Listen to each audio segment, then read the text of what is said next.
I'm Erica Sargent with CBS Chicago. Here are stories making news at this hour. President Donald Trump visited downstate Granite City this afternoon to talk about jobs and trade after an earlier visit in Iowa. Nicole Killian has more now from the White House.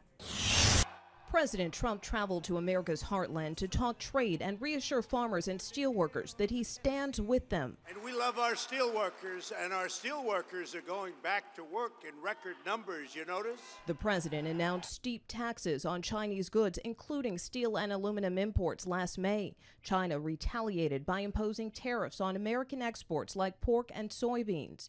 Mr. Trump told a roundtable of business leaders that his plan to level the playing field is working. They're not going to win, just so you understand. We have all the cards. We're going to win. But it's not nice what they're doing. Some farmers have been hard hit by the trade dispute with China, and this week the administration announced a $12 billion aid package. It's facing criticism from some lawmakers and the people it's supposed to help. Treasury Secretary Steve Mnuchin says the program is not a bailout. To the extent that other countries unfairly and illegally target our farmers, we will stand up and fight for them. President Trump and the head of the European Union reached a compromise to avoid further escalation of a trade war Wednesday, the EU agreeing to buy more U.S. soybeans and liquefied natural gas. But we just opened up Europe for you farmers. You're not going to be too angry with Trump, I can tell you. But whether the president can negotiate a better deal for American steel and aluminum products remains to be seen.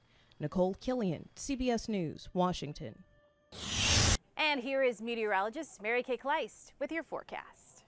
Well, you probably noticed cooler than average temperatures for us today. That's because that system pushed through overnight. Scattered clouds still hanging on to it. But notice the wind flow out of the west now at 13 miles per hour. We do have a 78-degree temperature at O'Hare. At the lakefront, it's 79, 81 Joliet and Kankakee, 80 degrees in Ottawa, and 75 right now in DeKalb. So we have this upper level disturbance right over Lake Superior. And what that's doing is setting up a northwesterly wind flow for us, pulling in the cooler air. Now, I do think most of the showers will stay well to our north over central Wisconsin, maybe, but it's really with this system pushing through that we set up that cooler northwest wind. So instead of temperatures topping out in the middle 80s where we should be this time of year, we are going to hold readings each day in the 70s right through your weekend. So cooler than average temperatures this weekend.